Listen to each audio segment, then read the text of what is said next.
توحید تو یہ ہے کہ خدا حشر میں کہہ دے، توحید تو یہ ہے کہ خدا حشر میں کہہ دے، یہ بندہ دو عالم سے خفا میرے لیے ہے۔ میرے نہایت واجب الاحترام، قابل احترام دوستوں، بزرگوں، نوجوان ساتھیوں،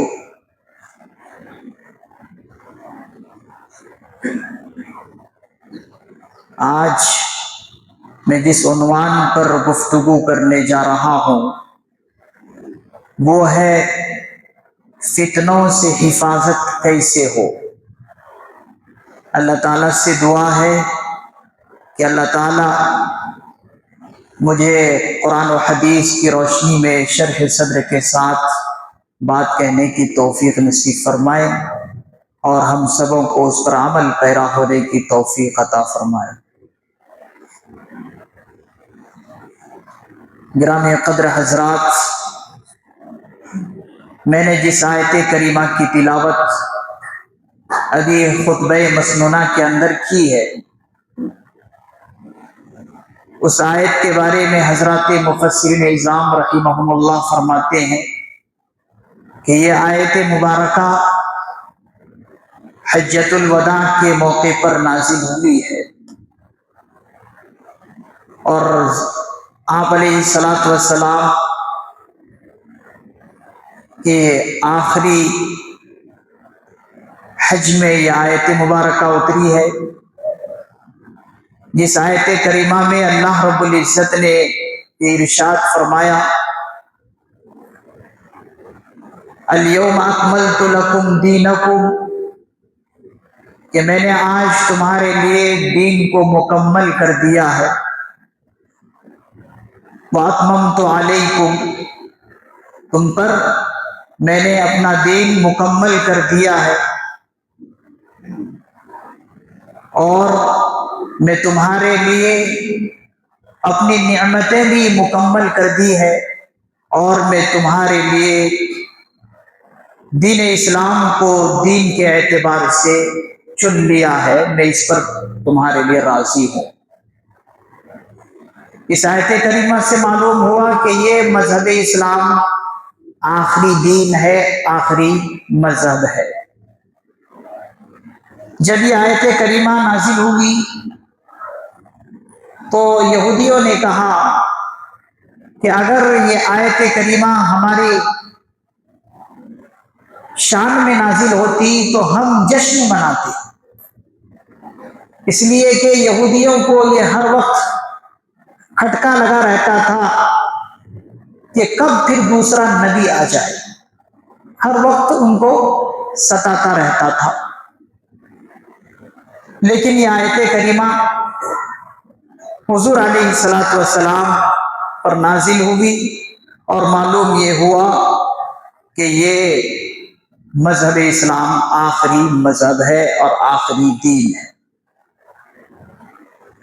میرے عزیزوں، بزرگوں، دوستوں، اس مذہب اسلام کی خوبصورتی اتنی ہے کہ اس مذہب کی نسبت اللہ رب العزت سے ہے، اس مذہب کی نسبت ڈائریکٹ اللہ رب العزت سے ہے، اور مذہب اسلام کی حفاظت کے لیے حضرات علماء اکرام نے بڑی محنتیں کی ہیں اور بڑی جدوجہد کی ہے۔ آپ پڑھتے ہوں گے کہ جب نبی آتا اور کوئی اولو العزم نبی آتا، اب ان کی باتوں کو آگے بڑھانے کے لیے اللہ تعالیٰ اور دوسرے نبی کو بھیجتے رہتے، ان کی تعلیمات کو آگے بڑھانے کے لیے دوسرے نبی بھیجتے رہے۔ یہ سلسلہ چلا چلا چلا یہاں تک کہ حضور علیہ الصلوۃ والسلام تک آ کر بند ہو گیا۔ معلوم یہ ہوا کہ اب یہ سلسلہ یہیں تک ختم ہے اور ہمارے پیارے نبی صلی اللہ علیہ وسلم خاتم النبیین ہے، اور یہ امت امم الخیر ہے اور اسی طریقے سے آخری امت ہے۔ تو حضرات علماء اکرام نے اس مذہب اسلام کی حفاظت اور اس کی ذمہ داری پوری طرح نبھائی، کیونکہ معلوم تھا کہ اب نبیوں کا سلسلہ ختم ہے، اب یہ ذمہ داری علماء کے کندھے پر آتی ہے۔ تو علماء نے اس کو 100% نبھایا اور اس کے لیے مذہب اسلام کی تعلیمات کی حفاظت کی۔ پہلے محدثین اعظام اس کے لیے کھڑے ہوئے، حضرات علماء کرام جو محدثین اس وقت کہلاتے تھے، محدثین کی جماعت علماء کی ہوتی تھی، انہوں نے حدیثوں کو اکٹھا کرنا شروع کیا۔ جہاں جہاں بھی حدیثیں ملتی اس کو اکٹھا کرتے اور اس کو سینے میں محفوظ کرتے، اور یہاں تک کہ رجال الحدیث یعنی حدیث کے رجال اور بڑے بڑے محدثین جمع ہو گئے۔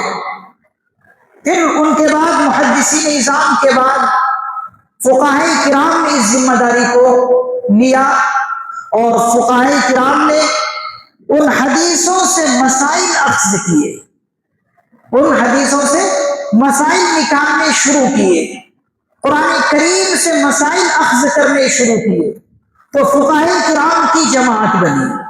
پہلے محدثین اعظام نے حدیثوں کو اکٹھا کیا اور اکٹھا کر کے انہوں نے سینوں میں محفوظ کیا۔ اب ان سینوں میں جو حفاظت حدیث کی ہوئی، اب فقہاء کرام پیدا ہوئے، فقہاء کرام نے اس کو مدون کیا، ان کو ترتیب دی، تو ترتیب دینے کے نتیجے میں 4 فقہیں مشہور ہوئی۔ حضرت امام ابو حنیفہ رحمۃ اللہ علیہ کا فقہ یعنی فقہ حنفی، پھر اس کے بعد فقہ شافعی، پھر اس کے بعد فقہ حنبلی، پھر اس کے بعد فقہ مالکی۔ ایسے تو فقہاء کرام بے شمار پیدا ہوئے۔ محدثین اعظام فرماتے ہیں کہ ایک وقت میں 17 بڑے بڑے فقیہ ہوتے تھے، مسائل کتابوں سے احادیث سے اخذ کرتے تھے۔ پھر ان 17 فقہاء کرام میں 4 فقہاء کرام مشہور ہوئے جو ان کا میں نے ابھی نام لیا۔ اس کی مثال آپ ایسے سمجھ لیجیے کہ فقہاء کرام بہت تھے، ان میں بھی چھانٹے گئے، اور جن کا فقہ پر اعتماد ہوا ان کو اکٹھا کیا گیا، اور اکٹھا کرنے میں یہ 4 فقہ سامنے آئے۔ اس کو مثال سے آپ اس طرح سمجھیں کہ جیسے ایک باپ کے 17 بیٹے ہوئے، اور ہر بیٹا ایک سال کے بعد وفات پا گیا، دنیا سے گزر گیا، ایک بیٹا۔ اب اس میں سے 4 بیٹے رہ گئے۔ اب جو وراثت تقسیم ہونی ہے تو صرف 4 بیٹوں ہی نہیں وراثت تقسیم ہوگی۔ تو اس طرح سے فقہاء کرام وراثت میں 4 فقہیں سامنے آئی، فقہ حنفی، فقہ شافعی، فقہ حنبلی، فقہ مالکی۔ انہوں نے اس دین اسلام کی حفاظت کی، حضور پرنور صلی اللہ علیہ وسلم کی حدیثوں کو اکٹھا کر کے اس کو حفاظت کی۔ پھر ان کا دور ختم ہوا، فقہاء کرام کا دور ختم ہوا، تو حضرات علماء کرام فرماتے ہیں مشائخ صوفیہ کا دور آیا۔ مشائخ صوفیہ نے علم کی نورانیت کو لوگوں کے دلوں میں پیدا کیا۔ مشائخ صوفیہ نے اس پر محنت کی، محنت کر کے علم کے نور کو دلوں میں ڈالتے رہے، اور نورانیت سینوں کے اندر آ گئی۔ جیسے کہ کہا جاتا ہے کہ ہمارے ہندوستان میں اور اسی طریقے سے پڑوسی ملکوں میں اگر اسلام پھیلا ہے تو مشائخ صوفیہ کی محنت سے پھیلا ہے۔ بڑی انہوں نے محنتیں کی۔ حضرت خواجہ معین الدین چشتی اجمری رحمۃ اللہ علیہ کے بارے میں آپ نے سنا ہے، پڑھا ہے کہ اتنے بڑے اللہ کے ولی تھے، انہوں نے اس دین اسلام کی حفاظت کے لیے قربانیاں دی، ملک سفر کیے۔ جب انہوں نے ایک مرتبہ بنگال کا سفر کیا تو بنگال کے سفر کرنے پر ان کے ہاتھ میں 60 لاکھ ہندو مسلمان ہوئے ایک ساتھ، ایک مجلس میں 60 لاکھ ہندو اسلام قبول کیے۔ پھر اس کے بعد فرماتے ہیں کہ 17,000 وہاں کے لوگ نیک اور صالح بنے اور اللہ والے بنے۔ تو دیکھیے انہوں نے کس طرح محنت کی ہوگی۔ اسی لیے حضرات علماء کرام فرماتے ہیں کہ جب دنیا میں حضور علیہ الصلوۃ والسلام آئے تو حضور کے 4 مقاصد تھے۔ قرآن کریم میں ان 4 مقصدوں کو بیان کیا ہے۔ پہلا مقصد یتلو علیہم آیاتہ ویزکیہم ویعلمہم الکتاب والحکمہ۔ یہ 4 مقاصد کے تحت حضور دنیا میں آئے۔ پہلا مقصد قرآن کریم حضور کا یہ بتا رہا ہے یتلو علیہم آیاتہ، کہ وہ قرآن کریم کی آیتوں کو تلاوت کر کے لوگوں کو سناتے تھے۔ حضور علیہ السلام قرآن کریم مشرکین مکہ کو سناتے تھے۔ مشرکین مکہ اس قرآن کریم کی لچک کو اور اس قرآن کریم کی مٹھاس کو دیکھ کر حضور کی مجلسوں میں آ کر بیٹھتے تھے۔ تو یتلو علیہم آیاتی، حضور کا ایک مقصد دنیا میں آنے کا یہ تھا کہ وہ قرآن کریم کو پڑھ کر سناتے تھے۔ وَيُزَكِّيهِمْ، اور حضور کا ایک دوسرا شعبہ یہ تھا کہ لوگوں کے دلوں کو مانچتے تھے، لوگوں کے دلوں کو صاف کرتے تھے، لوگوں کے دلوں کا تزکیہ کرتے تھے۔ وَيُزَكِّيهِمْ، تو دلوں کو صاف کرنا، تزکیہ کرنا، یہ حضور کا ایک مقصد تھا۔ پھر اس کے بعد وَيُعَلِّمُهُمُ الْكِتَابَ، وہ قرآن کریم کی تعلیم بھی دیتے تھے، مربی بھی تھے اور معلم اعلیٰ بھی تھے۔ اور اس کے بعد ایک اور مقصد حضور کا تھا والحکمہ، دانائی کی باتیں بھی سکھاتے تھے۔ تو حضرات علماء کرام فرماتے ہیں کہ یہ 4 شعبے کہ لوگ جب اسلام پر کام کرتے ہیں تو اسلام پھیلتا ہے۔ جب یہ 4 شعبے اسلام کے لیے کام کرتے ہیں، 4 شعبے کے لوگ، تو پھر اسلام پھیلتا ہے۔ یتلو علیہم آیاتی، قرآن کریم کی تلاوت کر کے لوگوں کو سنانا، یہ دعوت دین ہے، دین کی دعوت دینا ہے۔ پھر اس کے بعد وَيُزَكِّيهِمْ، لوگوں کے دلوں کا تزکیہ کرنا، لوگوں کے دلوں کو صاف کرنا اور برتنوں کی طرح مانجنا، یہ مشائخین کا کام ہے۔ یہ علماء کرام کے کام کے علاوہ مشائخین کام کا ہے۔ اور مشائخین کسے کہتے ہیں؟ جو خانقاہ میں بیٹھتے ہیں۔ تو خانقاہ میں بیٹھنے والے کا کام کیا ہے؟ لوگوں کے دلوں کو مانجنا اور صاف کرنا۔ پھر اس کے بعد وَيُعَلِّمُهُمُ الْكِتَابَ، یہ تیسرا شعبہ ہے۔ اور تیسرے شعبے کے لوگ کون ہیں؟ تیسرے شعبے کے لوگ ہیں مدارس والے۔ یہ مدارس والے قرآن کریم کی تعلیم دیتے ہیں، قرآن کریم کو سینوں میں بھرتے ہیں، یہ مدارس والے ہیں۔ تو حضور دعوت دین کا کام بھی کرتے تھے اور خانقاہی نظام کو بھی سنبھالتے تھے اور مدارس بھی چلاتے تھے۔ صفہ کے اندر حضور علیہ السلام پڑھاتے تھے۔ یہ تیسرا شعبہ ہوا۔ اور چوتھا شعبہ ہے وہ ہے اعلاء کلمت اللہ والحکمہ، دانائی کی باتیں۔ یہ ہے اعلاء کلمت اللہ، اور اعلاء کلمت اللہ کرنے والے مجاہد ہیں۔ تو اگر یہ 4 شعبے کے لوگ کام کرنے لگ جائے تو اسلام پھیلتا ہے، اسلام آگے بڑھتا ہے۔ حضور نے یہ 4 شعبے سنبھالے تھے، اسلام پھیلتا گیا۔ اسی لیے ہم کہتے ہیں کہ 4 خلفائے راشدین گزرے ہیں، 4 خلفائے راشدین گزرے ہیں۔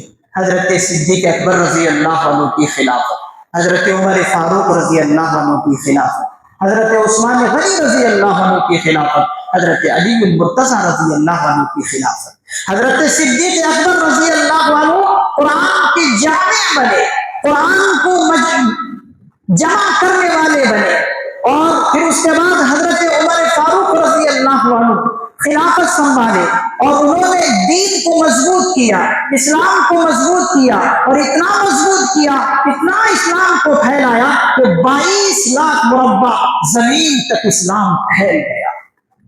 پھر اس کے بعد حضرت عثمان غنی رضی اللہ عنہ کی خلافت کا دور آیا۔ حضرت عثمان غنی رضی اللہ عنہ ناشر قرآن ہے، قرآن کو پھیلانے والے ہیں، انہوں نے 7 قرآن کریم کے مجموعوں کو تیار کیا اور ملک کے کونے کونے پر پھیلا دیے، تو وہ ناشر قرآن کہلائے۔ اتنا انہوں نے قرآن کریم کو پھیلایا، علماء کرام فرماتے ہیں، کتابوں کے اندر لکھا ہوا ہے، تاریخ میں لکھا ہوا ہے کہ 44 لاکھ مربع زمین تک اسلام پھیل گئے۔ تو میرے عزیزو، اسلام کو پھیلانے کے لیے ہر ایک کی قربانی ضروری ہے۔ یہ آپ نہیں کہہ سکتے کہ جو دعوت دین کا کام کر رہے ہیں بس وہی اصلی کام کر رہے ہیں اسلام کے لیے، نہیں، وہ بھی کام کر رہے ہیں، وہ بھی ایک شعبے کو سنبھالے ہوئے ہیں۔ جو خانقاہ میں اللہ اللہ کر رہے ہیں وہ بھی اسلام کی خدمت کر رہے ہیں۔ علماء کرام اپنے لوگوں کو خانقاہ میں پہنچاتے ہیں اور خانقاہ والے ان کو برتنوں کی طرف مانچتے ہیں، علم کی نورانیت ان کے دلوں میں پھیلاتے ہیں، تو یہ بھی دین کا کام کر رہے ہیں مشائخین اعظام۔ اسی طریقے سے مدارس والے، انہوں نے ایک شعبے کو سنبھال رکھا ہے اور بے شمار اسٹوڈنٹس کو، طلبہ کرام کو قرآن کریم سکھاتے ہیں، حافظ قرآن بناتے ہیں، حافظ الحدیث بناتے ہیں، تو یہ بھی ایک کام کو سنبھالے ہوئے ہیں۔ اسی طریقے سے اعلاء کلمت اللہ، جو مجاہدین ہیں، اللہ کے دین کو پھیلانے کے لیے اپنی جانوں کی قربانی دے رہے ہیں، تو یہ 4 شعبے ہیں جو اپنے اپنے کام میں مامور ہے۔ کوئی یہ نہیں کہہ سکتا کہ میں ہی صرف دین کا ٹھیکیدار ہوں، میں ہی صرف دین کو پھیلا رہا ہوں۔ یہ مدارس والے کچھ کام نہیں کر رہے ہیں، یہ خانقاہ والے کچھ نہیں کام کر رہے ہیں، یہ مجاہدین کچھ نہیں کام کر رہے ہیں، کوئی بھی کہنے کے اس بات کو مستحق نہیں ہے۔ اللہ اکبر، مشائخین اعظام نے تو اتنی لوگوں کی تربیت کی ہے کہ سینکڑوں سال تک انہوں نے دین اسلام کو مضبوط کیا، سینکڑوں سال تک بڑے بڑے بادشاہ خانقاہوں میں جا کر جوتیوں میں بیٹھتے تھے اور تربیت لیتے تھے۔ محمود غزنوی رحمت اللہ علیہ، یہ ایک بادشاہ گزرے ہیں، اتنے بڑے بادشاہ گزرے ہیں، ان کو بھی اپنی تربیت کی ضرورت پڑی تو یہ بھی ایک اللہ والے کے در پر گئے اور خانقاہ میں پہنچے، جس سے انہوں نے بیعت کی۔ ان کے پیر کا نام ہے حضرت ابو الحسن خرقانی رحمت اللہ علیہ، یہ بڑے اللہ والے گزرے، ان کے چوکھٹ پر جا کر انہوں نے اپنی تربیت حاصل کی۔ کہتے ہیں کہ جب محمود غزنوی رحمت اللہ علیہ خواجہ ابو الحسن خرقانی رحمت اللہ علیہ کے خانقاہ میں پہنچے تو کہتے ہیں کہ ان کے خانقاہ کا ایک آدمی جھاڑو دے رہا تھا، اور جھاڑو دیتے ہوئے آپ اور میں دیکھتے ہیں کہ گرد و غبار اڑتے ہیں، مٹی اڑتے رہتی ہے۔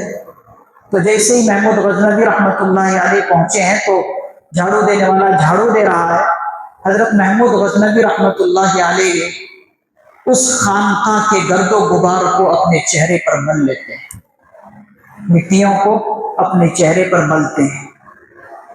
علماء لکھتے ہیں کہ محمود غزنوی کا انتقال ہوا تو ان کی مغفرت جو ہوئی ہے، دیکھنے والوں نے دیکھا ہے کہ ان کی مغفرت ہوئی، یہ اللہ کے یہاں پیش ہوئے تو ان سے پوچھا گیا کہ محمود غزنوی تمہارے ساتھ کیا معاملہ ہوا؟ انہوں نے کہا کہ میں ایک اللہ والے کے در پر گیا اور اللہ والے کے در پر جانے کی وجہ میری تربیت تھی، اور میں وہاں جا کر وہاں کی مٹی کو اپنے چہرے پر مل لیا، اس نیت سے کہ یہ جگہ ایسی ہے کہ یہاں اللہ کی صدائیں بلند ہوتی ہے، یہاں کی مٹی بہت پاکیزہ ہے، اس مٹی کو پاکیزہ سمجھ کر میں نے اپنے چہرے پر مل لیا۔ خدا نے مجھ سے کہا اے محمود غزنوی، جس مٹی کو تم نے اپنے چہرے پر ملا ہے، اب مجھے گوارا نہیں ہے کہ اس چہرے سے میں تمہاری آگ کو جہنم کی آگ سے داغوں، اب تمہارے اوپر جہنم حرام ہے۔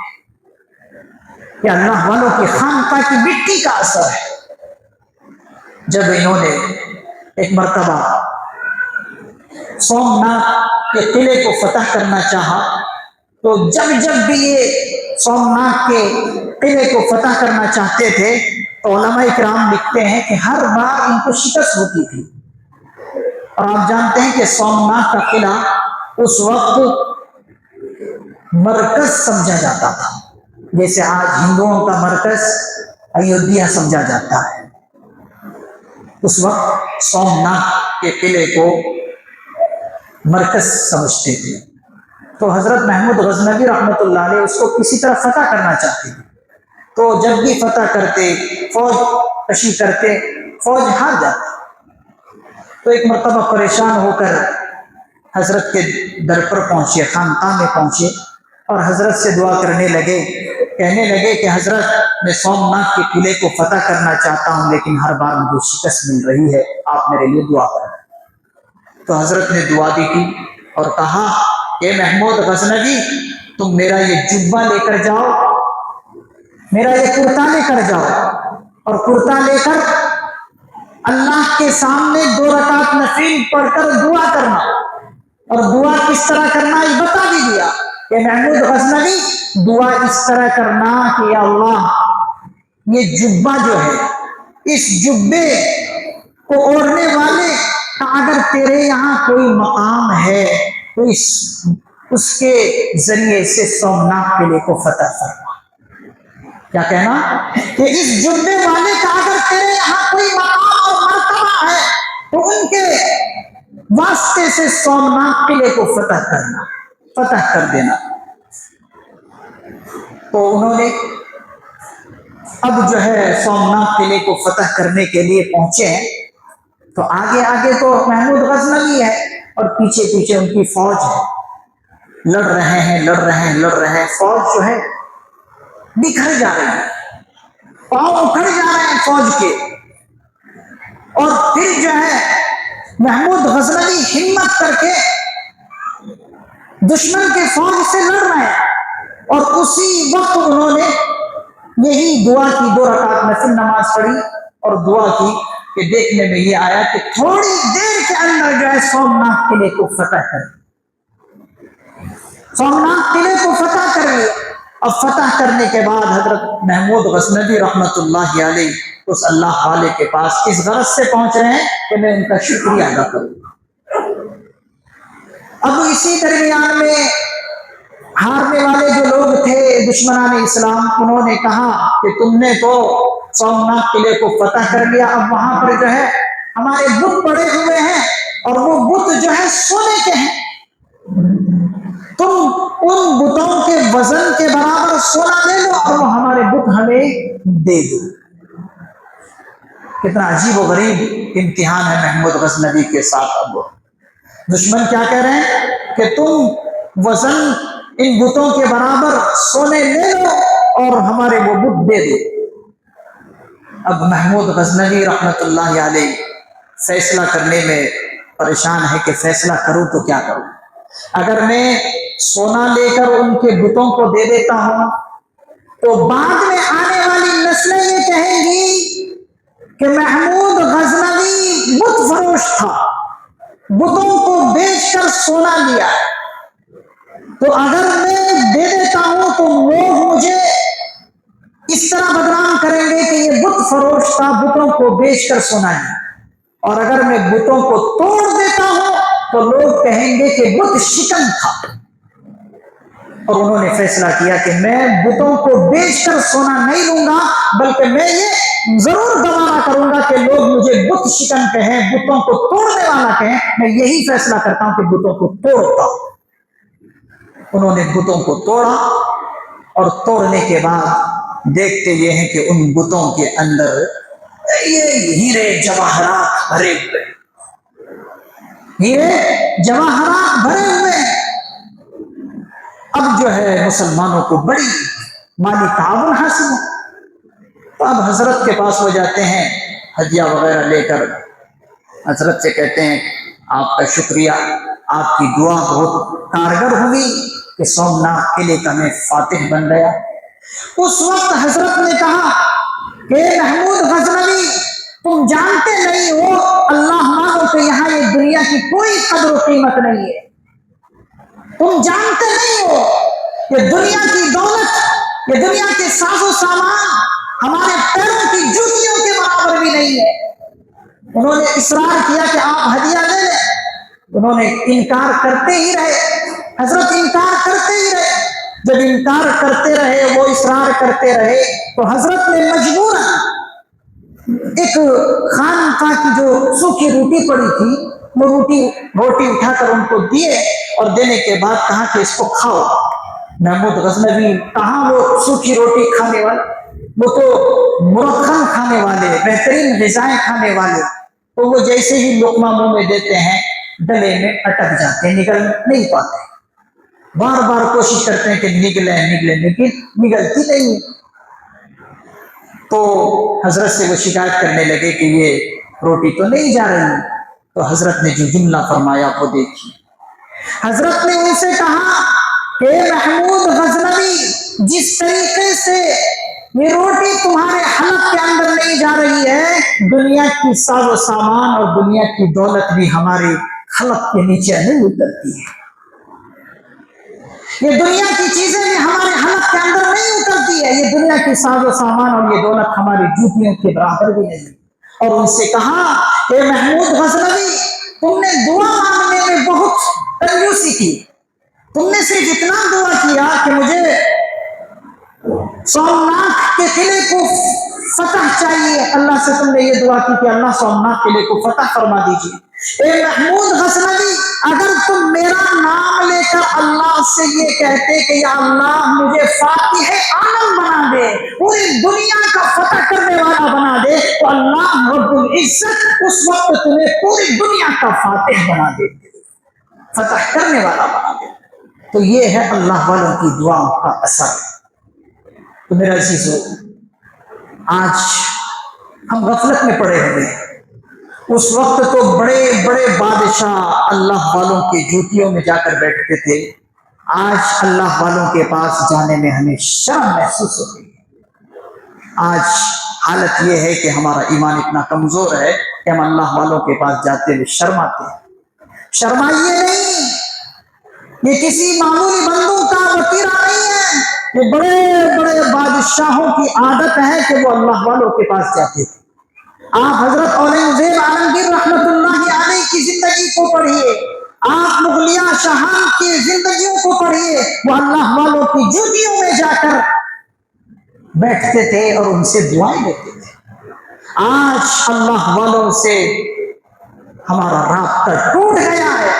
اگر ہم آج ایک شعبے میں کام کرتے ہیں، دعوت دین کے شعبے میں کام کرتے ہیں، تو ہم ہی سب سے بڑے، اب کسی سے پوچھنے اور کسی سے کچھ گزارش کی ضرورت ہی نہیں سمجھتے۔ یہ شیطان کا دھوکہ ہے۔ دعوت دین کرنے والے، دین کی دعوت دینے والے کو چاہیے کہ وہ اللہ والوں کی جوتیوں میں جا کر بیٹھے، ان سے دعائیں لے۔ اسی طریقے سے مدارس میں کام کرنے والے سے جا کر پوچھے، میں یہ کام کرنا چاہتا ہوں، مجھے مشورہ دیجیے۔ خانقاہوں میں جا کر پوچھئے کہ مجھے یہ کرنا ہے، آپ کیا رائے دیتے ہیں؟ اور حضور کا یہ طریقہ ہے، چاروں شعبوں میں حضور نے جب کام کیا تو دین اتنا پھیلا کہ ہر کچے پکے گھروں میں دین پہنچا ہے۔ اب آج کے دور میں فتنوں کا ایک سیلاب نظر آ رہا، امت محمدیہ پریشان ہے، کئی فتنے پر فتنے، کہیں پر حنیف بن شکیل کا فتنہ۔ یہ حنیف بن شکیل اپنے آپ کو مہدی ہونے کا دعویٰ کرتا ہے، نوجوانوں کو جو ہے ورغلا کر ان کا ایمان خطرے میں ڈال رہا ہے۔ یہ ایک ایسا فتنہ ہے جو اس وقت بہت سر چڑھ کر بول رہا ہے اور نوجوان ان کے شکنجے میں آ رہے ہیں، شکیلیت کا فتنہ۔ اور ایک اور فتنہ اس وقت امت محمدیہ اور پوری دنیا میں یہ فتنہ پایا جا رہا ہے جسے مرکزی فتنہ کہا جا سکتا ہے، وہ ہے انٹرنیٹ کا فتنہ۔ یہ انٹرنیٹ کا فتنہ بڑا خبیث ہے، اس نے نہ چھوٹوں کو چھوڑا ہے، نہ بڑوں کو چھوڑا ہے، نہ تعلیم یافتہ لوگوں کو چھوڑا ہے، نہ حاجی اور نمازی کو چھوڑا، ہر ایک کو اپنے لپیٹ میں لے لیا۔ نوجوانوں کو تو اپنے چٹکیوں میں یہ لے رہا ہے۔ آج نوجوانوں کی ایمان کو برباد کرنے والا سب سے زیادہ انٹرنیٹ کا فتنہ ہے۔ پہلا ہے انٹرنیٹ کا فتنہ، اس کے بعد موبائل سے یہ فتنہ۔ آج دیکھ لیجئے، نوجوان گوگل کو اپنا امام سمجھتا ہے، گوگل کو امام سمجھتا ہے۔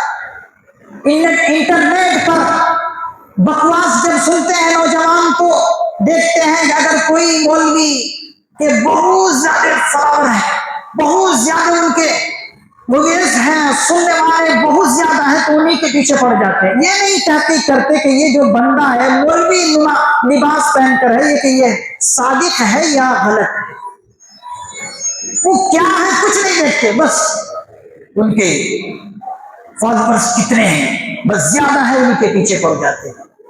اپنے ایمان کو خراب مت کیجیے، اپنے ایمان کا سودا مت کیجیے، کسی اللہ والے سے نسبت جوڑیے، ان کے ساتھ اپنا رابطہ قائم کیجیے، آپ کی ایمان کے محافظ وہ بنے گے۔ آپ غلط راستے پر جائیں گے، فوراً آپ کی رہبری کریں گے۔ تو انٹرنیٹ سے زیادہ آپ بچیے۔ 70 سال کے بوڑھوں کے بارے میں رپورٹ آ رہی ہے کہ وہ دن بھر رات بھر موبائل میں پڑھ کر جو ہے ننگی ننگی تصویریں دیکھ رہا ہے۔ جب 70 سال کے بوڑھے کی یہ حالت ہے تو 20 سال اور 25 سال کے نوجوان کی حالت کیا ہے؟ یہ انٹرنیٹ نہیں ہے، یہ آپ کو دنیا کے اندر لگانے والا خطرناک جال ہے جو آپ کو پھنسا رہا اور مجھے پھنسا رہا ہے۔ اس سے بچیے، انٹرنیٹ کے فتنے سے بچیے اور سیل فون کے فتنے سے بچیے۔ نوجوان کو دیکھیے کہ نوجوان 4 گھنٹے 5 گھنٹے جو ہے لڑکیوں سے بات کر رہا ہے، لڑکیاں جو ہے نوجوانوں سے 4 گھنٹے 5 گھنٹے بات کر رہی ہے۔ اللہ حفاظت فرمائے، KGF تو اس میں زیادہ ملوث ہے۔ ابھی صبح مجھے ایک دوست سنانے لگے، یہ جو یہ راستہ گیا ہے اور راستہ جا کر سامنے جو پارک ہے، اس پارک میں اس جمعے کے مقدس دن میں بھی ہماری بچیاں غیر مسلم بچوں کے ساتھ جو ہے کیا کی کریں۔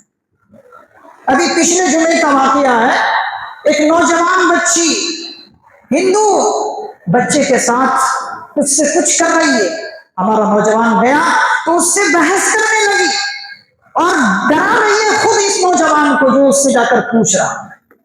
اللہ حفاظت فرمائے۔ بھائی اگر یہی حالت رہی تو پھر ارتداد اور مرتد ہونے کو آپ روک نہیں سکتے۔ ہماری نوجوان بچیاں مرتد کی شکار ہو رہی ہے، اس کی ذمہ داری ہر ایک مسلمان پر ہے، خصوصاً اس کے ماں باپ کی ذمہ داری ہے کہ وہ اپنے بچیوں پر نگاہ رکھے کہ کہاں جا رہی ہے، کہاں آ رہی ہے، نیٹ استعمال کر رہی ہے تو کس لیے استعمال کر رہی ہے۔ آپ کے دشمن نے، کفار نے آپ کے ہاتھ میں جو فون تھمایا ہے، ان کا مقصد ہی یہی ہے کہ وہ تعلیم اس موبائل میں کم کرے، گندی تصویریں زیادہ وہ دیکھے تاکہ اس کا ایمان خطرے میں پڑ جائے۔ اللہ تعالیٰ سے دعا ہے اللہ تعالیٰ ان تمام کے تمام فتنوں سے ہماری پوری حفاظت فرمائے، پوری امت مسلمہ کی حفاظت فرمائے۔ آمین۔ وآخر دعوانا الحمدللہ رب العالمین۔ سنتوں سے فاضل۔